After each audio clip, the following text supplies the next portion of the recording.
Similarly, we have international agencies and development banks also. Okay, and they have emerged to provide short term and medium term loans and granting to promote development of economically backward areas of the world, around the world. So after Second World War, the you can say that we have World Bank, IMF. So these are the international organizations, and the very, even NABARD is also there.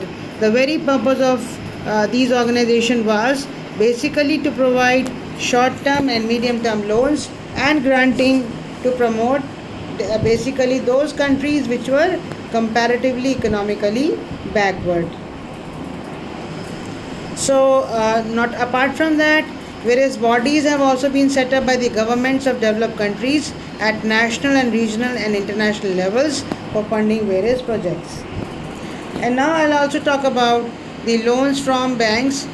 So basically, commercial banks are providing cash credit facilities, which is a short-term, I can say, loan, overdraft, term loans, as well as discounting of bills.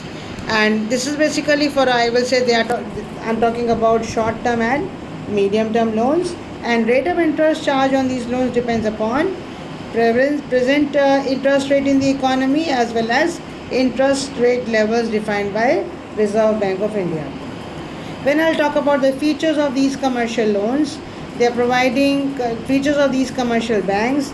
They are providing funds for different purposes as well as for different time periods. Different purposes means it can be, they can give working capital loan to meet day-to-day operations of the business. They can also give long-term loans for heavy investment projects, and they may also give medium-term loans for growth or upgrading the technology of the company. Loans are repaid either in lump sum or in installments, and loans are carrying a charge on the assets. So these loans can also be the mortgage loans, I can say. Now let us understand, I will say, the merits of loans from commercial banks. The very first advantage is timely financial help as and when required.